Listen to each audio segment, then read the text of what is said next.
Ons is besig met ons reeks oor kom in posisie. En vanoggend wil ek met u gesels. Ek gaan nou vanoggend met u oor gesels. As die Here ons spaar, gaan ek volgende week 'n bietjie verder daaroor gesels. En dit gaan oor stop en dink. Stop en dink.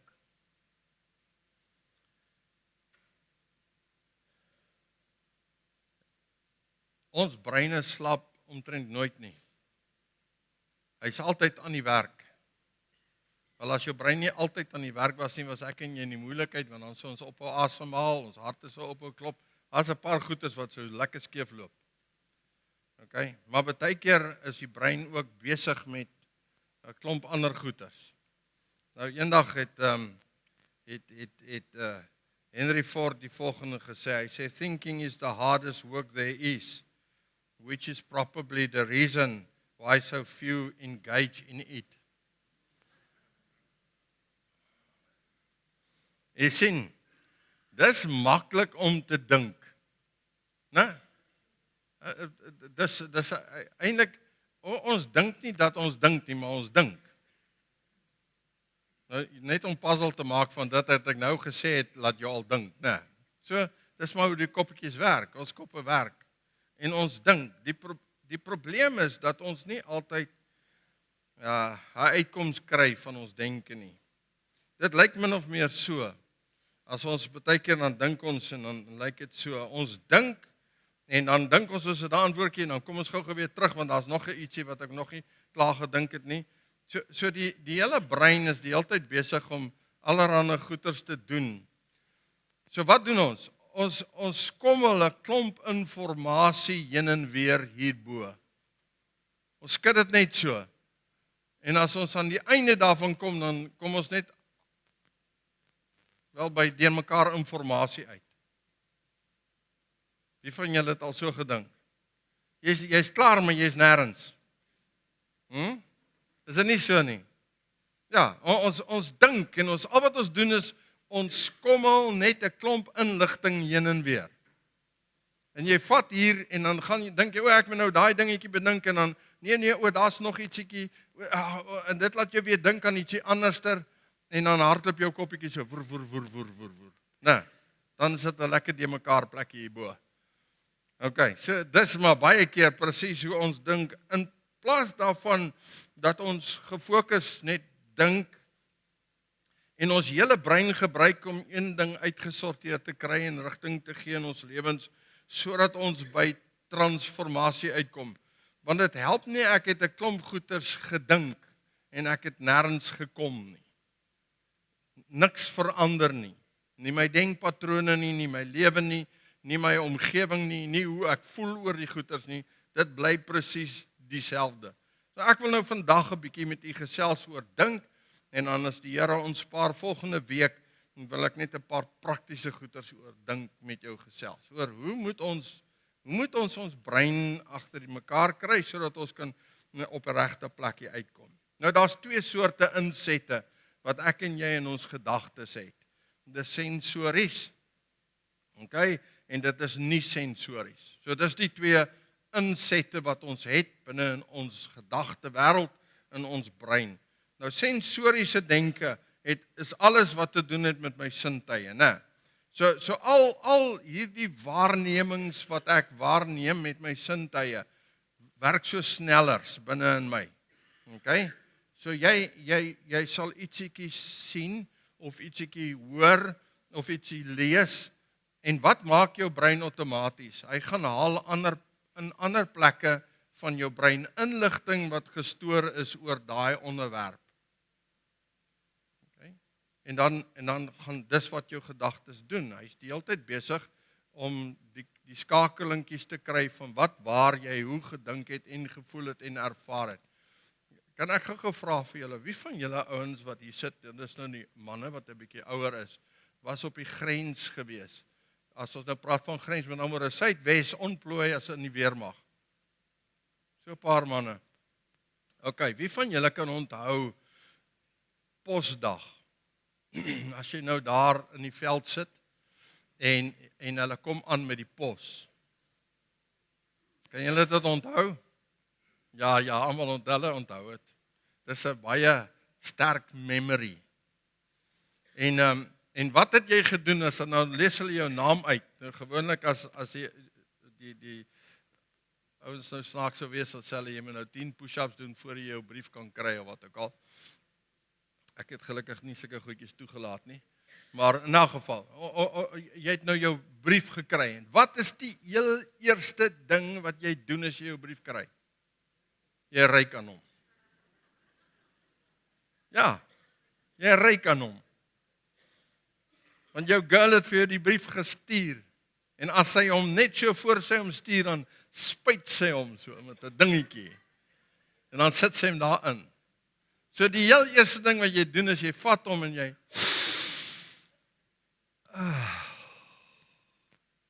En as jy so ryk net, dan is jy nie meer in die bos nie. Dan is jy daar by haar. Jy sien dis wat sensories doen. Dit met ander woorde deur my sig en my ore, my tas en smaak. Daar's sekere goedjies as jy dit proe, dan is jy sommer op 'n plekkie, né? Dit vat jou onmiddellik na 'n plek toe, na 'n herinnering toe, 'n memory wat jy het. So dis sensories, dis hoe die brein werk. So dit alles wat ek en jy sien en hoor is sneller. So jy kan 'n sinnetjie hoor en dan skielik gaan jou brein en kry 'n plekkie en 'n herinnering en hy bring dit vir jou terug. So dis die sensoriese goeters. Maar nou kom ons ook by nie sensories. Dan word dis nie goeters wat ek deur my sintuie waarneem nie. Dis goed wat direk in my gedagtewêreld inspreek. En daar is 3 nie sensoriese bronne. God is 'n nie sensoriese bron. OK? My vyand, die duiwel, demone, bose geeste in die lig en dan ek self. So al 3 hierdie kan op 'n nie sensoriese wyse in jou lewe inspreek, direk of indirek. So baie keer sal ek iets sien. Ek weet nie wie van julle as jy in die natuur is, dan praat die Here met jou. Almal die meeste mense is mos maar so. Ek weet nie wie van julle het al gestaan hier op die strand as dit donker is nie en dis nou wanneer jy nou visvang hengel in die aand en jy kyk net so op en dis die sterre wat net so hier voor jou hang. En dan gaan jou gedagtes net oor hoe groot is God. So ek het iets gesien, maar die sterre bring 'n gedagte. Maar iewers hier is hier iets binne in my. Die Heilige Gees wat sommer begin met my praat oor hoe goed is God in die skepping en so dis baie keer direk. Al 3 hierdie kan direk met jou praat of indirek deur goed wat ek waarneem met my praat. So die eerste is God wat met jou en my praat. Nou broer en suster, God het die vermoë om op alle vlakke met jou en my op liggaam, siel en gees vlak te kommunikeer. Ek weet nie wie van julle het die Here al met 'n hoorbare stem gepraat nie. Somstyds doen die Here dit. Maar dis nie die norm nie, as julle verstaan wat ek bedoel. Somstyds hoor ek die Here se stem so duidelik dat dit is amper asof dit hoorbaar is, maar dis in my siel wat hy praat. En God praat ook in my gees met my, die plek waar Heilige Gees woon. So God het die vermoë om op alle vlakke met my te kommunikeer. Maar ons weet dat in die meeste van die tyd kommunikeer God met ons siel en met ons gees. Met my gees. Daar waar ek nie vleeslike ore het wat ek kan toedruk nie, hy kommunikeer daar binnekant met my en met ons. So God praat met ons en werk met ons. Maar ons weet ook dat die vyand met ons praat en dat hy in ons gedagtewêreld inspreek. En ek moet een ding net onthou van die vyand. Sy wat hy met jou en my praat, het altyd te doen met leuns. En sy leuns is altyd gekoppel aan 'n stukkie waarheid. Kan julle onthou die versoeking van Jesus in die woestyn? Selfs wanneer hy met die seun van God praat, dan kom hy met leuns, maar hy haak dit vas aan 'n skrif wat waarheid is. Nee. Dis net oor hoe interpreteer jy, hy verdraai daai skrif so, maar dis wat hy doen. Hy gebruik elke geleentheid wat met jou en my gebeur, om leuns aan ons te verkondig. So hy kan in my gedagtewêreld inspreek, en ons het nie tyd om na al die teksverse te kyk nie, maar die vyand doen dit en hy kan dit doen. Ons moet een ding verstaan, Johannes 10 vers 10, sê Jesus vir ons duidelik, wat is die missie van die vyand? Hy sê, dis wat hy kom. Die dief het gekom om te steel, en te slag, en te verwoes. Steel, slag en verwoes. Nêrens in daai sinnetjie staan daar dat hy gaan die waarheid met jou praat nie. Hy lieg altyd. Hy maak dat die leuen lyk soos waarheid, maar dit is altyd leuns. Dis altyd leuns. En dis baie keer vir ons baie moeilik om te onderskei wanneer is dit leuns en wat is nie leuns nie. Dis hoekom ek en jy gegrondves moet wees in die woord van God, wat die waarheid is. So hy het hierdie missie, en hy kom met jou en my, na my en toe met sy leuns. Hy kom na jou en my toe met beskuldigings. Hy is die aanklaer van die mens, en hy beskuldig jou van allerlei goeters, en hy wil die hele tyd hê, dat ek en jy met skuldgevoelens sal rondloop. Dit is sy werk, sy missie is om te vernietig. Hy stel nie belang daarin, dat dit met jou goed sal gaan nie. Maak nie saak wat hy jou beloof nie. Stel nie belang nie, hy wil net hê, jy moet vernietig word. Jou verhouding met God moet vernietig word. Jou verhouding met mense moet vernietig word, jou verhouding met jouself moet vernietig word. Dis wat hy wil hê. Dan is hy happy, want dis wie hy is. En uit die aard van die saak praat ons ook met onsself. In ons eie gedagte wêreld werk ons mos. So hier in my koppietjie, het ek 'n klomp gestoorde inligting. En dit kan negatief wees en dit kan positiewe inligting wees. En ek het hierdie vermoë, wanneer ek net sit, kan ek sonder dat ek iets sien, sonder dat ek iets hoor, kan ek net begin dink. Ons het almal daai vermoë. Jy kan net begin dink oor ietsie wat gebeur het laas week, of wat ook al. So ons het almal die vermoë om ons brein te gebruik om net 'n gedagte te genereer. Dit is altyd daar. So dit is gestoorde inligting. Meeste van die tyd, dinge wat ons beleef het, waarna toe ek en jy kan teruggaan. Ek kan ook nuwe goed begin dink. Ek kan vir myself sê, daar's 'n werk by die werk, 'n situasie, 'n uitdaging, en hoe kan ek hierdie uitdaging hanteer, en ek kan begin bedink met my brein aan die gang kry. So dit kan positiewe of negatiewe denke wees. Maar weet julle wat? Ons het 'n geneigtheid om pyn en hartseer en negatiewe goeters te bedink voordat ons positief dink. Dis ons soort van ons ingesteldheid van die mens. Jy sal baie vinniger 'n negatiewe ding raak sien as wat jy 'n positiewe ding raak sien. Inteendeel, ons sal baie keer net die negatiewe raak sien en glad nie die positiewe nie.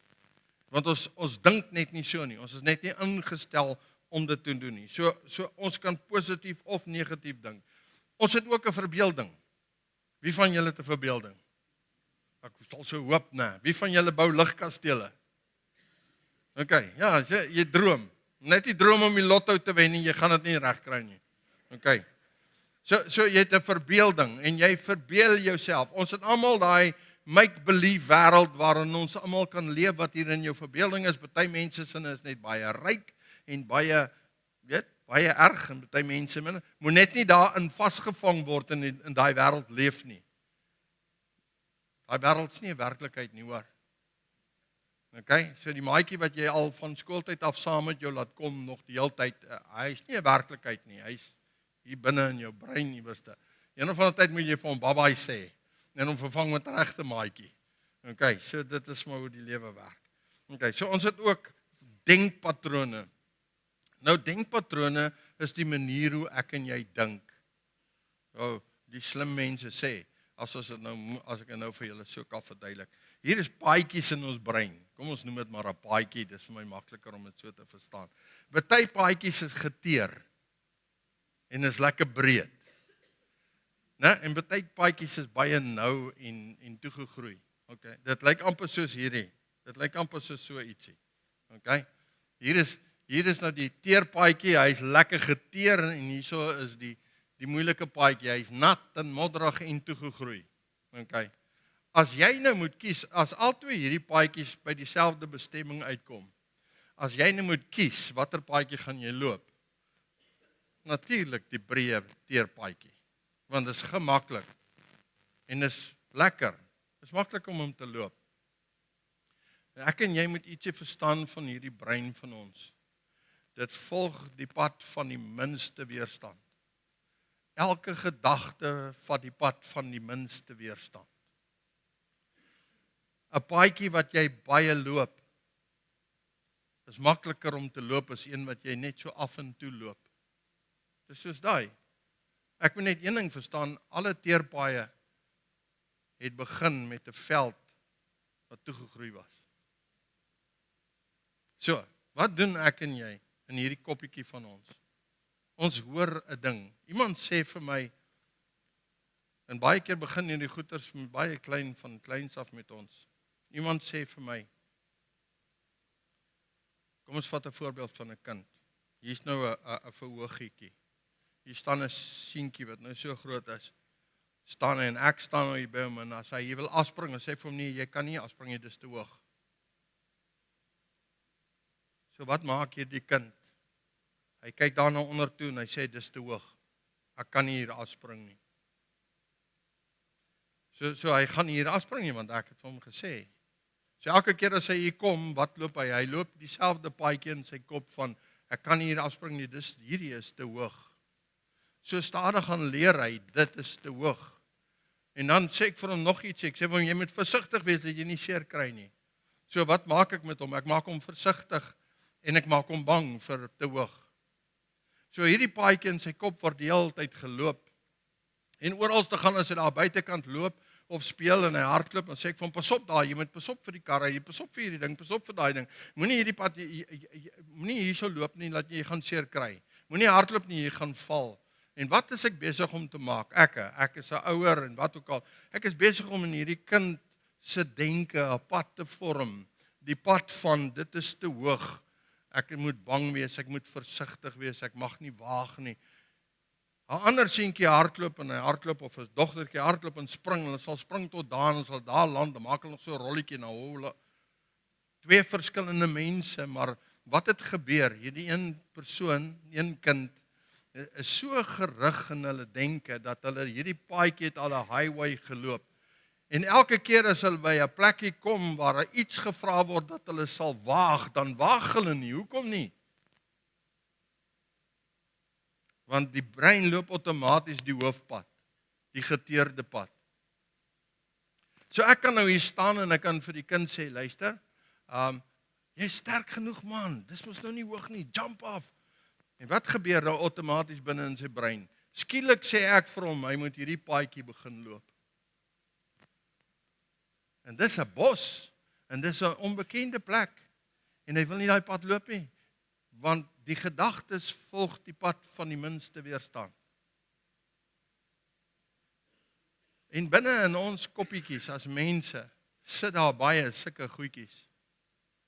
Daar's van kleins af vir jou gesê, jy's 'n verloorder. Jy gaan dit nie maak nie.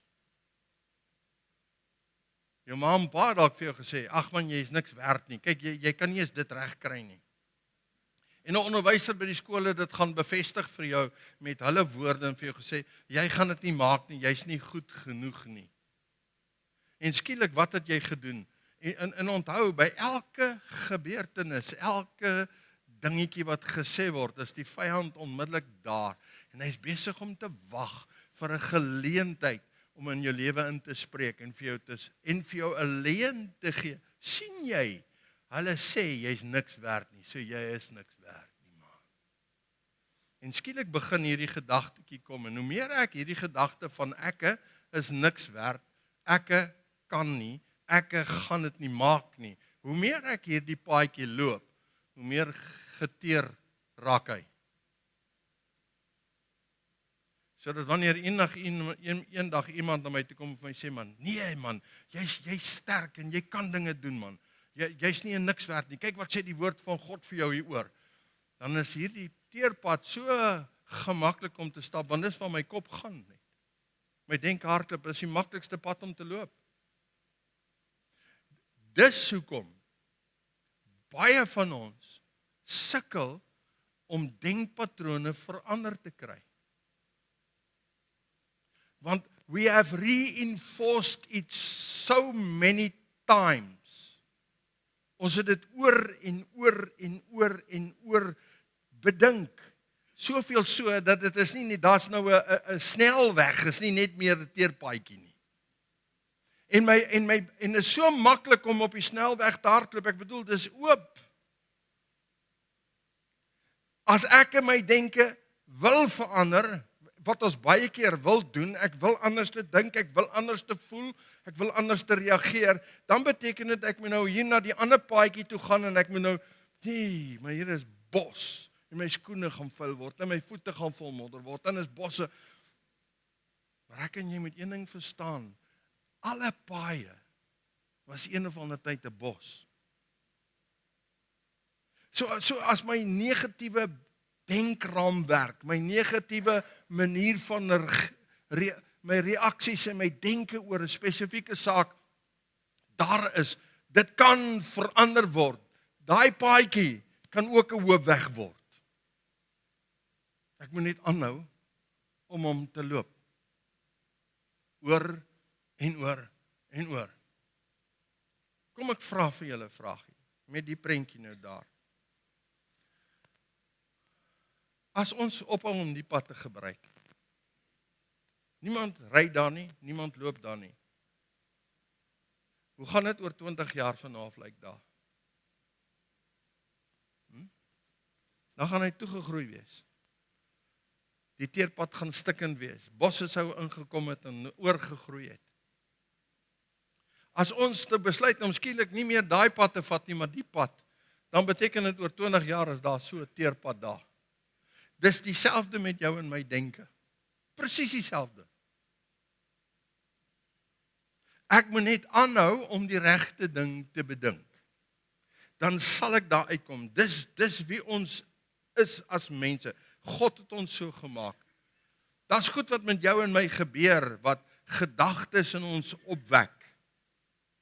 So by al hierdie dinge staan die vyand gereed met sy ontwerperleuns om vir jou en my te vertel hoe hierdie ding jou lewe negatief gaan beïnvloed en wat dit oor jou sê as 'n mens.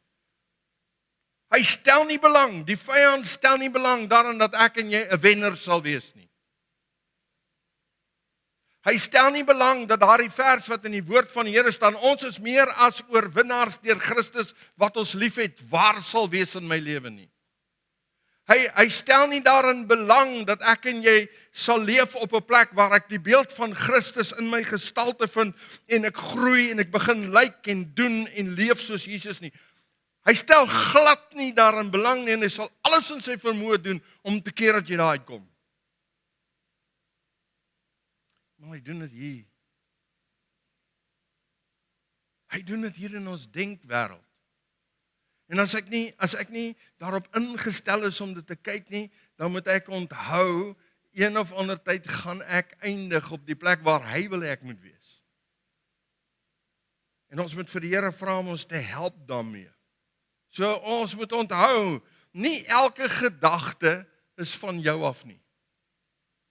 Nie elke gedagte is goed vir jou of verdien jou aandag nie. Sommige van hierdie gedagtes kom ook van die vyand af. En as ek en jy die vermoë kan hê om dit te onderskei, dan sal ek en jy in oorwinning kan leef. Wie van julle wat hierso sit, sal opsetlik luister na die duiwel en na die raad wat hy jou gee? Niemand. Niemand van ons gaan net sit en sê, want ek wil nou 'n bietjie luister wat sê die duiwel vandag vir my. Ons gaan dit net nie doen nie. En tog doen ons dit elke dag. Want hy is die hele tyd daar. In die ore. Fluistery. Vertel hy vir jou goedjies oor jou. Wil hy jou lewe wegvat van oorwinning af. wil hy kom steel en slag en verwoes. En ek en jy moet reg leef dat ons kan hoor wanneer dit gebeur. En ons moet vir Jesus vra, help ons Here, ek wil die hele tyd ingestel wees om te weet wat is hy besig om te sê. God is not trying to fix you. He is trying to change you.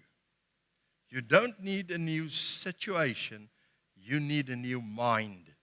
Dit het iemand eendag gesê. God is nie daarop uit om jou te fix nie. Nee, hy is daarop uit om jou te verander. En waarna toe is hy besig om ons te verander? Na die beeld van sy seun Jesus Christus. Dis wat hy konstant besig is om in ons te doen. En baie omstandighede, is nie lekker nie, maar ons het nie altyd omstandighede nodig om te verander nie. Ons het wel verander dat ons nodig het ons denke verander. En dis hoekom die woord van die Here op so baie plekke, vir jou en vir my sê, jou denke moet vernuwe word. Dag na dag moet jou denke vernuwe word. Laat toe dat jou denke vernuwe word. Dink anderster, redeneer anderster. In Efesiërs lees ons 1 vers 17 tot 18 sê hy, en dat God van ons Here Jesus Christus, die Vader van heerlikheid aan julle die gees van wysheid en openbaring in kennis van hom mag gee. Verligte oë van julle verstand, sodat julle kan weet wat die hoop van sy roeping en wat die rykdom van die heerlikheid van sy erfdeel onder die heiliges is.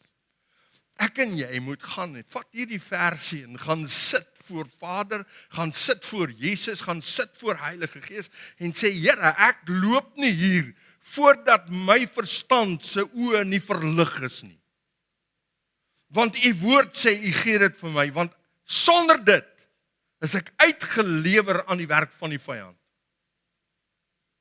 Sonder dat Heilige Gees, sonder dat Jesus en Vader my help, dat my verstand die oë sal hê om te kan sien wat is waar en wat is 'n leuen, gaan ek aanhou sukkel en aanhou sukkel en aanhou sukkel met my lewe. Ons sal nie in oorwinning kom nie. Daar is 'n roeping. Hy sê daar vir ons, sodat julle kan weet wat die hoop van sy roeping is, wat die rykdom van die heerlikheid van sy erfdeel is. Glo u God wil hê ek en jy moet in oorwinning leef? Natuurlik wil hy ons moet in oorwinning leef. Hoekom het Jesus gesterf aan die kruis van Golgotha? Sodat ek en jy kan gebuk gaan onder elke aanval van die vyand? Nee. Reeds dat ons in oorwinning kan leef. Daarom het ek en jy nodig om na hom toe te gaan en te sê, Here, kom maak die oë van my hart, van my denke oop, van my verstand oop, sodat ek duidelik kan sien wat u vir my sê en wat u woord vir my sê. As jou denkprosesse, jou op dieselfde of 'n slegter plek los, wanneer jy klaar gedink het, dan is jou denke foutief. Jy hoor wat ek sê? Kom ek sê dit weer vir jou. As jy iets bedink, 'n situasie, omstandigheid, van jou lewe, wat ook al, goed wat voor lê, wat ook, as ek en jy gaan sit en ons bedink dit, en nadat ek dit gedink het, die goed wat ek gedink het, en ek is op 'n slegter plek, of op dieselfde plek, dan is my denke foutief.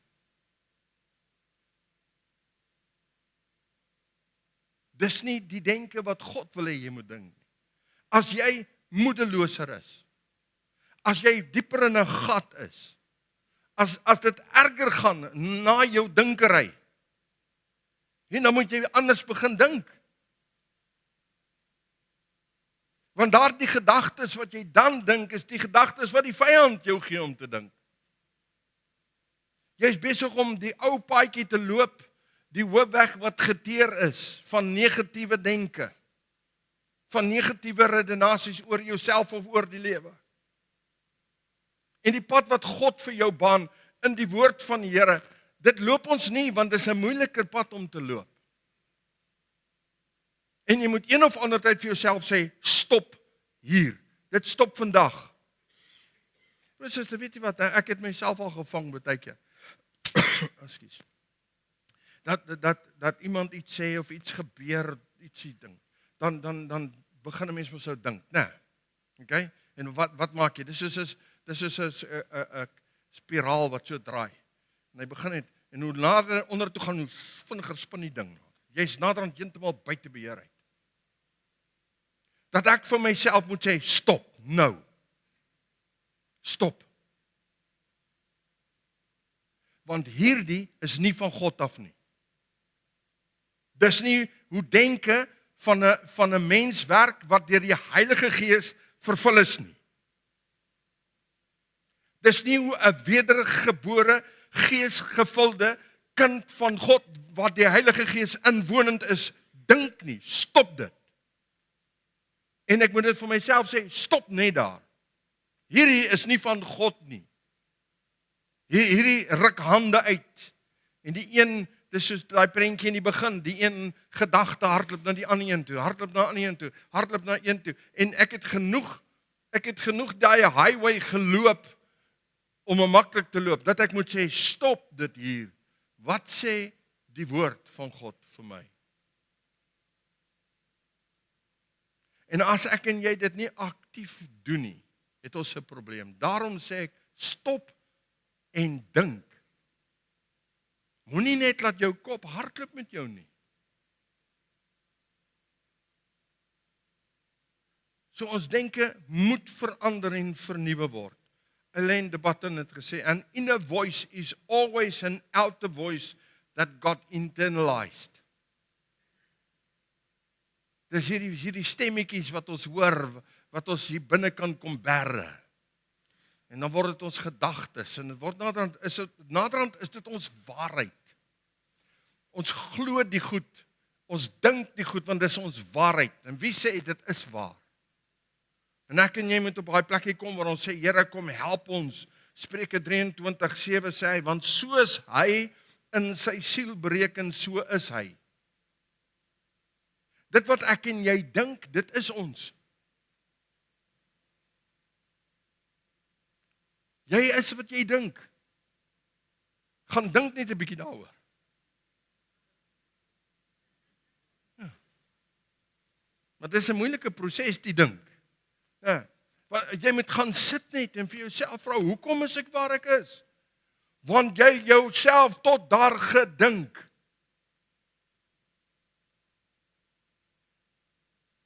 Hoor jy? Hoor jy wat ek sê? Jy het jouself tot daar gedink, dis hoekom jy is waar jy is.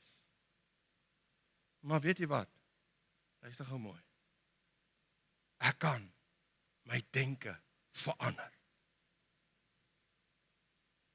Ek kan myself na 'n ander plek toe dink. Ek praat nie van verbeelding nie.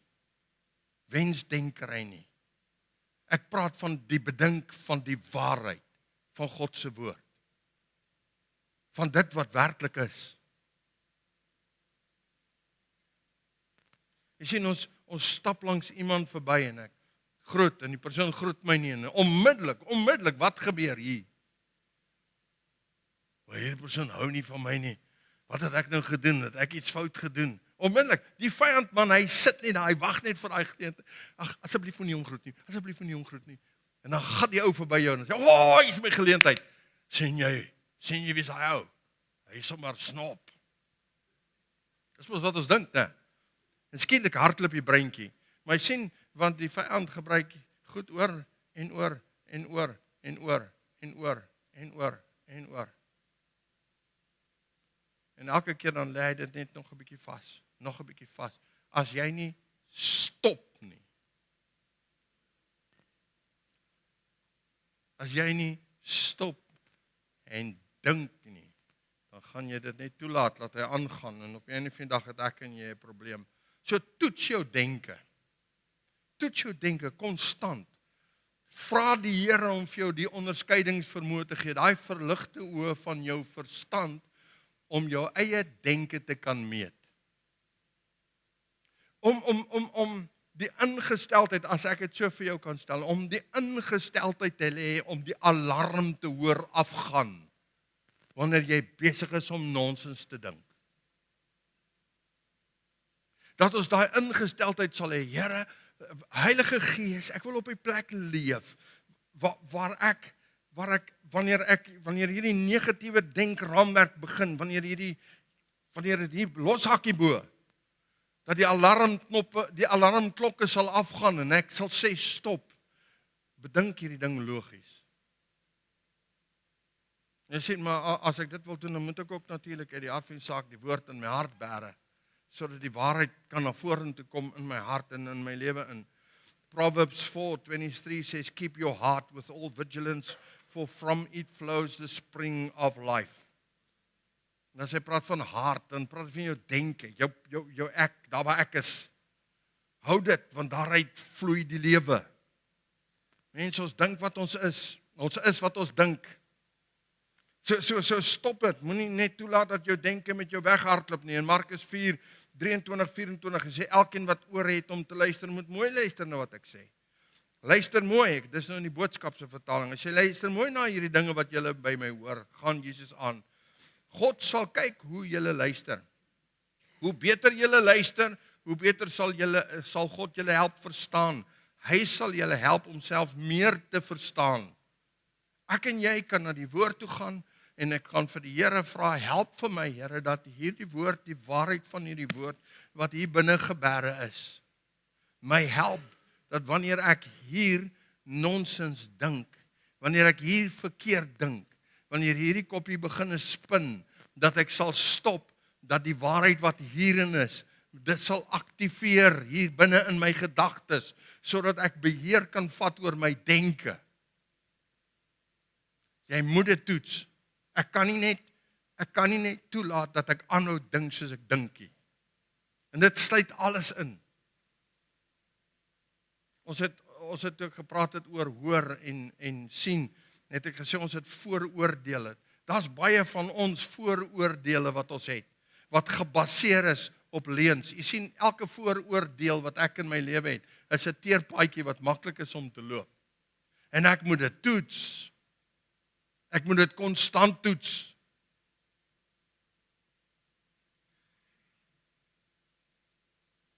Jou gedagtes lê tussen positief en negatief, tussen waarheid of leuns. En ek en jy moet besef, ek kan my gedagte wêreld sterk maak met waarheid, met positiewe goeders, of ek kan dit sterk maak met negatiewe goeders en leuns. Niemand kan dit vir jou doen nie, jy doen dit self. Ek kan die vyand weerstaan en hy moet van my af weggaan. Ek kan my gedagtes gevange neem in die naam van Jesus Christus en ek kan dit doen en ek sal volgende week 'n bietjie meer daaroor praat. Ek kan my gedagtes gevange neem in die naam van Jesus Christus. En ek kan sê jy stop hierdie denke van jou. En vervang dit met goeie positiewe denke soos God se woord ons leer om te doen. En die oomblik as ek dit begin doen en ek hou aan, en is nie maklik nie. Dis nie, weet, dis nie soos 'n ligskakelaartjie, nou sit lig, nou sit donker, nou sit lig, nou sit donker. Nee, dis nie, dit werk nie. Dit vat tyd vir 'n gedagtepatroon om te vorm in jou denke. Maar ek sal daaroor praat volgende week.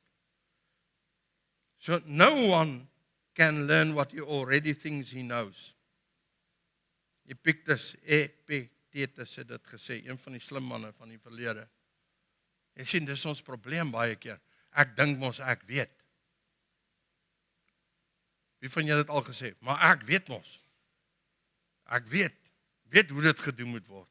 Ek weet wat is reg, ek weet wat is verkeerd. Ek weet. Totdat jy verkeerd bewys word. Weet julle wat die wonder van 'n mens? Niemand van ons sê dan, ek was verkeerd nie. Ons kry net 'n nuwe, ek weet.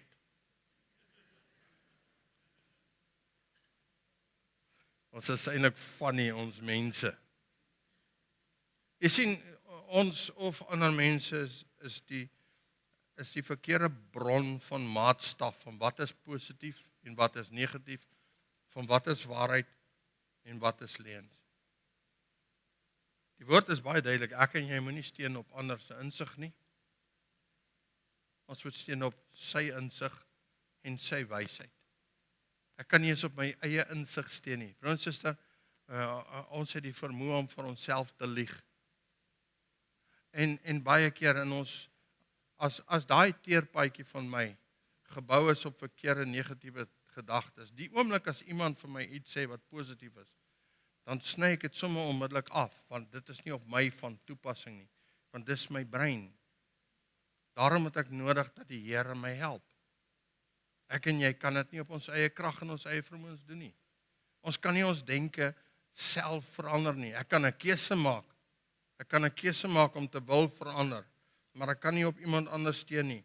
Proverbs 3:5 sê, trust in the Lord with all your heart and do not lean on your own understanding. Trust in the Lord, vertrou die Here. Vertrou sy woord, gaan na die woord toe, wat sê hier vir my, Here, oor my? As ek my hele lewe lank gehoor het, ek is 'n verloorder, of ek gaan dit nie maak nie, of ek is so sleg, Jy het net een iemand wat dit nodig het om vir jou te sê. En die vyand is onmiddellik daar, en hy sê dit vir jou. Ek kan onthou 'n voorval in my lewe. Nou, gelukkig het ek hulle al baie vrygespreek. Al vrygespreek, dat ek eerder so stel. Ek kan onthou, in matriek, in wiskunde ek skryf wiskunde. En my onderwyser, wat vir my die wiskunde klas aangebied het, ek kan nog onthou, so by trappies opgestap, so 'n lang trappe so opgestap by die saal, en staan, en hy het hier op die hoek van die trappie gestaan. Hy mag nie in die klas kom nie, want dis mos nou eksamen, ons gaan nou wiskunde skryf. En toe hy daar staan, toe kyk hy my net so, toe sê hy vir my, Van Zyl, jy gaan dit nie maak nie. En toe sê ek vir hom, Potgieter, jy is heeltemal reg. En ek het toe ingestap en ek het dit toe nie gemaak nie. Maar weet jy wat het ek vir myself gesê? Ek het vir myself gesê, ek kan nie wiskunde doen nie. En dit is wat ek vir myself gesê het. Ek het vir myself gesê, nee, jy het nie genoeg breins om hierdie goeders te maak nie. Want dis die boodskap, wel, is sy boodskap nie, hy het net vir my gesê, ek gaan dit nie maak nie, hy is eintlik 'n profeet gewees, hy weet nie self geweet nie.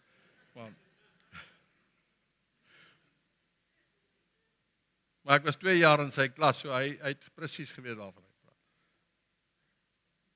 Maar ek het die leuen geglo wat die vyand onmiddellik in my koppie kom sit het. Jy kan nie. Jy gaan nie, jy kan nie. En dan kom sit die leuen in jou. Totdat jy op 'n plekkie kom, en deur die genade van die Here, waar ek agterkom, die teerpad is 'n leuen. Dis 'n leuen hierdie pad. Daar's 'n ander pad wat ek kan stap. Dit kos harde werk, en jy moet hom net baie stap, maar jy kan hom stap. En toe kom ek op 'n stadium agter, maar ek is daarom nie te stupid nie. Die ding is net, dis hoe die vyand werk met jou en my. Ek kan nie op my eie insig steun nie. En ek kan nie op iemand anders se insig steun nie. Want die vyand gebruik elke situasie om goed in jou en my hart en leuns in ons lewens in te plant, wat nie veronderstel is om daar te wees nie. En ook in die skemer van onsekerheid, bly God se woord altyd my lig. Jy sien, broer en suster, ek en jy moet ietsie onthou na. Die vyand gee nie om of jy hartseer is, of jy pyn beleef, of hy gee nie om oor hoe jy voel nie, man. Jy kan nou net iemand aan die dood afgestaan het, en hy is onmiddellik met sy leuns by jou. Hy worry nie of jy rou nie. Hy worry nie of jy pyn in jou hart het nie. Inteendeel, hy sal jou verder in die grond intrap as hy kan. Dis wie hy is. So hy sal nie jou ontsien omdat jou situasie moeilik is nie. En dis reeds in daai situasies waar ek en jy baie vatbaar is vir die suggestie van die vyand, vir sy leuns, daai leuns wat gemaak is vir ons, daai designer lies. Het 'n ontwerper leuns. Hoe hy so goed daarmee. En dit is so maklik vir ons om in 'n plekkie te val waar daai leen in my hart kom lê en in my denkraamwerk vat my verder en dan word hierdie my paadjie wat ek loop en ek en jy moet bewus wees daarvan. Psalm 119, 105 sê, U woord is 'n lamp vir my voet en 'n lig vir my pad. Wanneer het ek 'n lamp nodig? As dit donker is. Wanneer het ek 'n lig nodig? As dit donker is. Broer en suster, in jou en my donkerste oomblik en tyd, is hierdie ons lig. As jy daar onder in daai gat sit, né? En jy sê vir jouself, ek kan nie hier uit nie. Dis net donker om my. Vat die lig. Laat toe dat hierdie lig dan skyn, dat die waarheid wat in hierdie lig is, skyn daar om jou. Dis die enigste manier hoe jy gaan uitkom. Is die leuen wat jy al so lank glo, moet jy met die waarheid van hierdie woord vervang. En ons moet vir die Here vra, help ons hiermee asseblief. Ook in my donker tye is hierdie my lig. Sit jou vertroue in God en gee jou denke vir hom. Dis nie maklik om denke te verander nie. Party van ons is mos nou stubborn. Wat is die woordjie nou? Hardkoppig. Hardkoppig in ons denke, hardkoppig in ons wee. Ons is nou maar so. Weet nie of ons so geslaan is of wat ook al nie, maar ons is so. So dis moeilik vir ons om te verander. Ons sukkel om ons denkraamwerk verander te kry. En daarom het ek God nodig om na my toe te kom en my te kom help.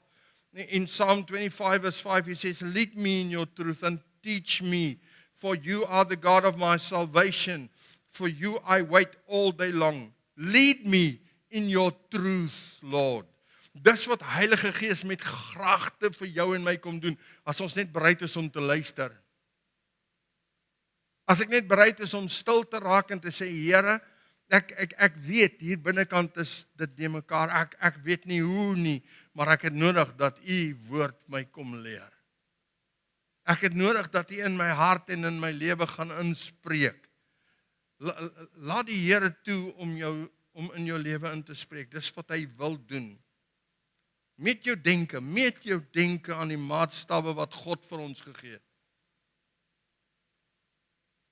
Ons dink soms dat sommige goed staan in die Bybel net vir daai. Maar niks wat hierin geskryf is net vir daai nie. Dis doelmatig. Spesifiek vir jou en vir my. Doelmatig. Vir elke oomblik en elke situasie in ons lewens is hierdie woord ja en waar. In Filippense 4 vers 7 tot 8, en dan sê hy die volgende, en die vrede van God. Wie van julle wil graag die vrede van God hê? Ons almal wil die vrede hê. Hy sê wat alle verstand te bowe gaan, sal julle harte en julle sinne bewaar in Christus Jesus. Verder, broeders, alles wat waar is, alles wat eerbaar is, alles wat regverdig is, alles wat rein is, alles wat lieflik is, alles wat loflik is, watter deeg en watter lof daar ook mag wees, bedink dit. Bedink dit. So daai negatiewe denke, die Here sê, nee, jy kan nie hier bly nie. Jy moet dit verander. Ekskuus. As jy jou denke meet en dit voldoen nie daaraan nie, en daai vereistes nie, dan jy en ek 'n probleem. Dan moet ek my denke verander. Dan moet ek anders te begin dink. En die oomblik as ek anders te begin dink, maar hier is die sleutel. Hier is die sleutel. In hierdie staan net bedink dit. Okay? Bedink dit. Die woordjie daarso is die woordjie logies kom van daai af. Ligosomani. Logies kom daai, dis daai uitgebore. Met ander woorde, dis 'n manier van dink wat my by 'n komplesie bring. Dis nie net, onthou wat ek in die begin gesê het, ons gedagtes gaan baie keer net so woordswart, ons kom nêrens nie. Hierdie is, wanneer ek dit bedink, moet ek dit so bedink, dat hier op die einde van die dag in my kop en in my denke 'n besluit gevorm word van dit is so. Ek moet tot 'n besluit kom, tot by 'n eindpunt kom. Maar nou verder, daai woordjie present imperative in die Grieks beteken hou aan om dit te doen. Oor en oor en oor en oor en oor en oor. Want dis hoe jy die hoofpaaie in jou kop vorm. Deur 'n ding oor en oor en oor en oor en oor te bedink. Nie net een keer nie. Hoekom sukkel ons baie keer om ons denke te verander?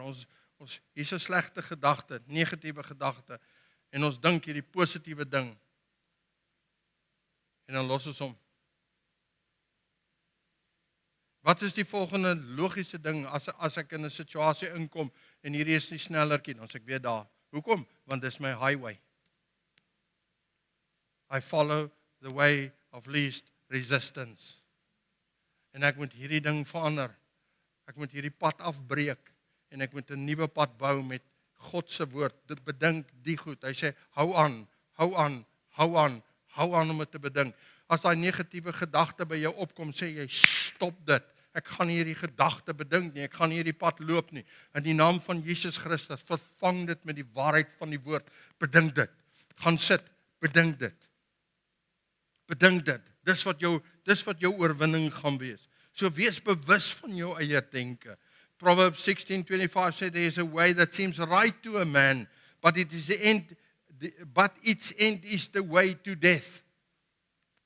Dit's goed wat vir ons, dit lyk of ek die regte ding bedink, maar jy's besig met 'n leuen. Jy's besig met die leuns van die vyand. Jy gee dit krag. Jy sit nog 'n teerlaag bo op die teerlaag. Want jy hou aan en jy hou aan en jy hou aan. Een of ander tyd moet jy sê stop, ek gaan nou nie meer verder hiermee nie. Ek gaan nie meer hierdie manier van dink hanteer nie. Ek gaan omdraai, ek gaan anderster dink. Hy sê in Matteus 6:23, maar as jou oog verkeerd is, sal jou hele liggaam donker wees. As die lig in jou donkerheid is, hoe groot is die donkerheid nie? Jy sien, soms is ons gedagte die plek van ons duisternis. Ons gedagtes is die plek van ons duisternis. Maar laat toe dat hierdie woord, hierdie lig van God, daarin skyn.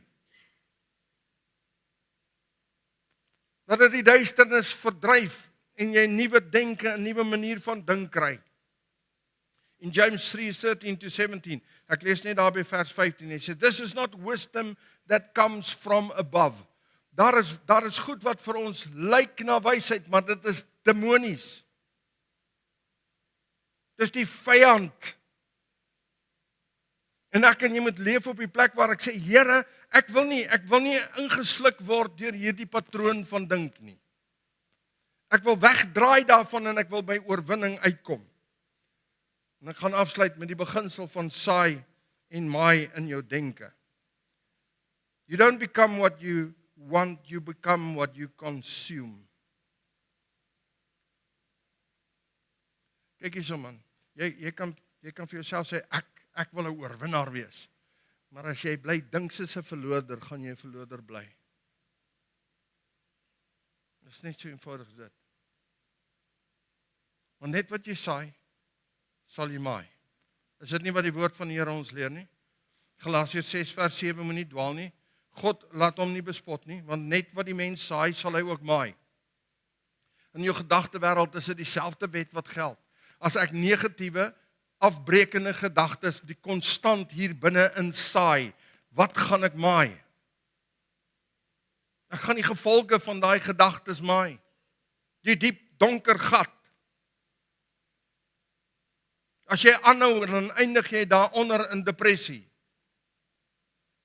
Want jy het jouself tot daar binne in gedink.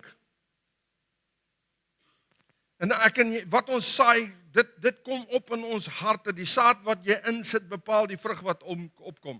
Ek lees nou dag hierdie stukkie wat 'n ou skryf. Hy sê, when you drink water from a cup, it becomes part of you.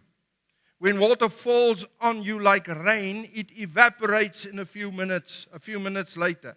Similarly, thoughts can be consumed or dismissed. In this thought, is this thought nourishing? Is this feeling something you should drink, or is it more like getting caught in the rain? You always feel the rain, but you don't have to drink the rain. You can let the thought pass, and in a few moments the sun will return. You don't have to claim everything you feel.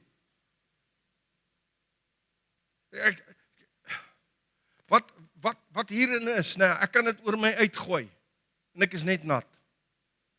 Maar as ek dit drink, is dit deel van my lewe. In die gedagtewêreld is dit presies dieselfde. Daai negatiewe, daai leuns wat die vyand na jou toe kan kom. Nee, ek kan dit onmiddellik van my af wegwerp. Ek kan sê stop. Moenie verder gaan met die gedagtes nie. Dit stig nie, dit bemoedig nie, dit bou nie, dit is nie voordeel van jou nie. Hou op daarmee, stop het, kry nuwe gedagtes. Gaan na die woord toe, kry nuwe gedagtes. Ek kan die gedagte verwerp. Jy hoef nie daarmee aan te hou nie. Dit is 'n keuse. Dit is 'n keuse. Gaan ek aanhou daarmee of hou ek op hiermee? So die saad wat ingaan op die einde van die dag, dis my omgewing, mense, die goeie stemme, denkpatrone, dis saad wat ingaan. Groei is outomaties. Jy onkruid groei, maak nie saak waar nie, hy groei net. Ek sê vir jou slegte gedagtes, as jy dit nie onmiddellik uitroei nie, dan hou dit aan en dit groei. En op die einde van die dag lewer dit vrug op. So kom ek vra vir jou net gou 'n vraagie. Hoe lyk die vrug van jou gedagtes in jou lewe? Is dit goeie vrugte? Is dit mooi vrugte? Jy sien, want die vrug sê vir jou wat 'n saad het jy geplant.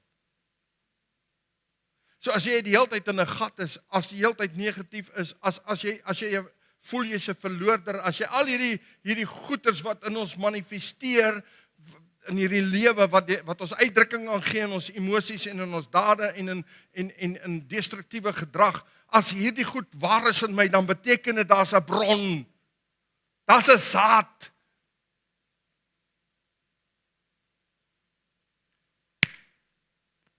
Sny die boom af, man.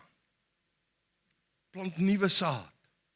Sê, Here, ek wil nie hierdie pad loop nie. Ek gaan nie hierdie pad verder loop nie. Ek breek vandag hiermee, want ek het ander vrug in my lewe nodig. Ek het oorwinning in my lewe nodig. Ek het deurbrake in my lewe nodig. Ek het die denke van God in my lewe nodig. Ek het nodig dat U vir my kom help. In Matthew 7:16-20, he says, you will recognize them by their fruits. So, hoe lyk die vrugte? Hoe lyk die vrugte van jou gedagtes in jou lewe? Wel, as die vrugte sleg is en nie nice is nie, man, en dan sit jy verkeerde saad in die grond, of jy laat toe dat iemand nonsens in jou kop en praat. En of dit nou die vyand is en of jy jouself is, maar jy laat iemand toe. En jy broei op daai goed. En al wat jy gaan kry is nie jy gaan nie hoendertjies uitbroei nie, is vrot eiers, is al wat jy gaan kry is stink. So kom ons kom op 'n plek waar ek sê, Here, ek het nodig dat U ingryp in my denke en my heeltemal verander. 2 Korintiërs 4:16 sê hy, daarom gee ons nie moed op nie. Maar al vergaan hierdie uiterlike mens ook, nogtans word die innerlike mens dag na dag vernuwe. Ek en jy moet gaan sit en sê, Here, vernuwe my denke. Vernuwe my gees, vernuwe my menswees. Ek gaan nie meer verder met hierdie pad loop in hierdie denkraamwerk nie. Ek hou op om die water te drink van negatiewe denke en van leuns. Kom, Here, vernuwe my denke, dag na dag. Kom vernuwe hierdie mens. En weet jy wat? Heilige Gees staan gereed en sê, ek wag net vir die oomblik wanneer jy sê ja. Wanneer jy wil, dan help ek jou. Dis waarvoor hy daar is. Jesus sê, ek het gekom, dat jy lewe kan hê, en lewe in oorvloed. Maar ek sê vir jou, jy kan met jou gedagtes, al die lewe, en al die oorvloed, steel. Van jou af wegwerp. Maar vanoggend het jy 'n geleentheid, om te sê, Here, ek gee nie moed op nie. Ek gee nie moed op nie, want daar is 'n God, daar is 'n Here in die hemel. En Jesus wat gesê het, ek het gekom dat jy lewe kan hê, en lewe in oorvloed. Ons maak ons oë toe, dan bid ons saam. Vader, dankie vir die woord, dankie dat U ons leer, dankie dat U ons help, ook in ons gedagte wêreld. Dankie dat U, Here God, vir ons goed is, en ons net seën daarmee. Broer en suster, die Here praat vanoggend met jou. Miskien sit jy hier en jy sê, weet jy wat, as ek na die vrug kyk in my lewe, dan weet ek my gedagtes is nie op die regte plek nie, ek dink nie die regte goed nie. Dalk is daar 'n ou leuen wat in jou hart lê, wat jy glo, 'n ding waaraan jy in vashou, wat jy lankal moes gelos het, nuwe gedagtes en denkpatrone wat jy al moes ontwikkel het. Ek wil graag saam met jou bid. As jy vanoggend vir die Here wil sê, Here, kom verander my denke. Kom help vir my. Dalk het jy in jou eie krag al baie keer probeer, en jy het dit nog nooit reg gekry. Vanoggend gaan ons vra dat Jesus jou kom help. Dat hy jou denke verander. Dat hy sal ingryp op 'n manier wat net hy dit kan doen. In die aard van die saak moet jy jou samewerking gee en moet jy beheer vat oor jou denke. Maar hy gaan vir jou help. Ek wil graag saam met jou bid. As jy vanoggend wil sê, Here, ek het nodig dat my denke verander.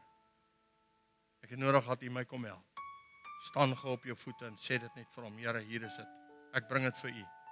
Ek bring my denkwêreld vir U, Here.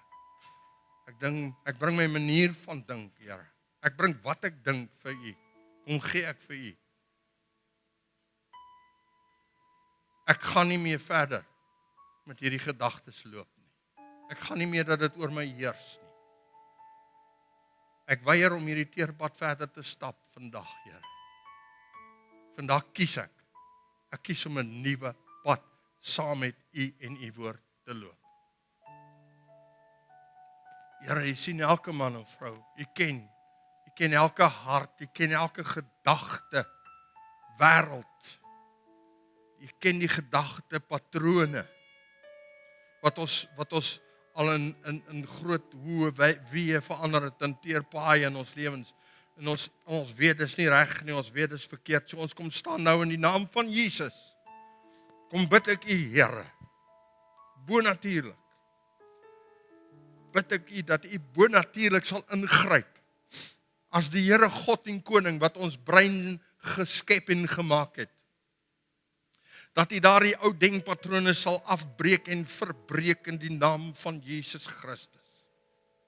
Ek bid dat U dit sal tot nuut maak, Here, dat daai paaie nie meer sal bestaan in ons denkwêreld nie. En dat U vir ons nuwe paaie sal skep, Here, die pad wat sê ek dink en bedink die waarheid van God se woord, die waarheid oor my lewe, oor wie ek is en wat om my aan die gang is. Dankie, Here, dat ons dit kan bid van U en ons vra, kom help ons, dat ons gedagtes sal vernuwe word dag na dag, elke oomblik van ons lewens.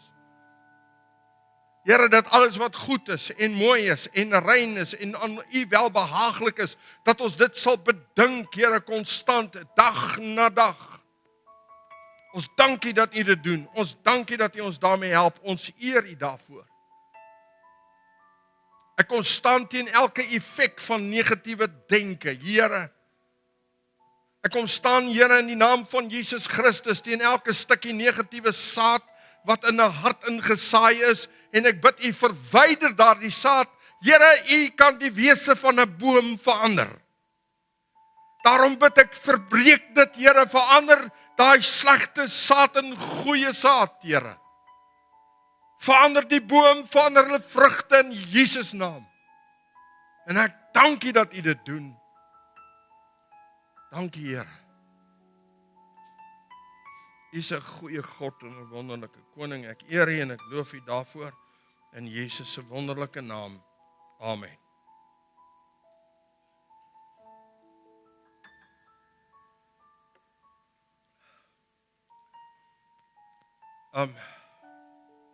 Somtyds, nee. Ek is bewus daarvan dat dit somtyds baie moeilik is om ons denkpatrone te verander. Van denkpatrone wat ek en jy het, van dit kom van kind af saam met ons, kom van, as ons die wetenskap lees, ons sê hulle van hierdie denkpatrone word al voordat ons gebore is gevorm. En dit is moeilik om dit uitgesorteer te kry.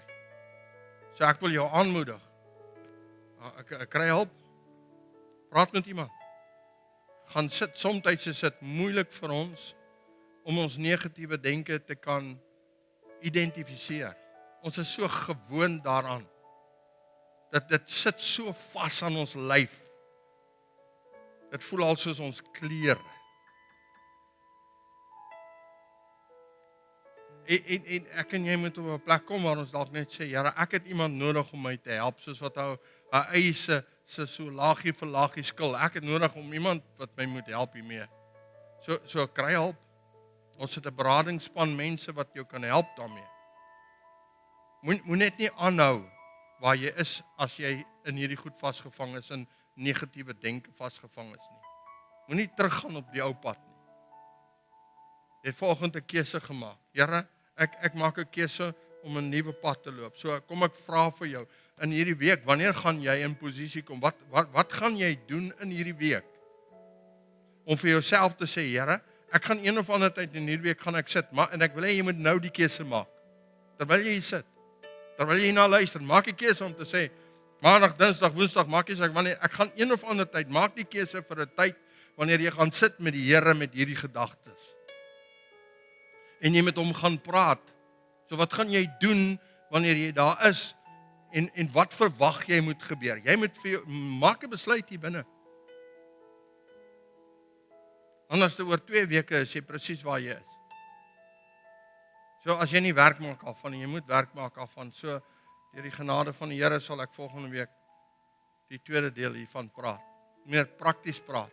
Wat leer die woord van die Here vir ons wat baie belangrik is.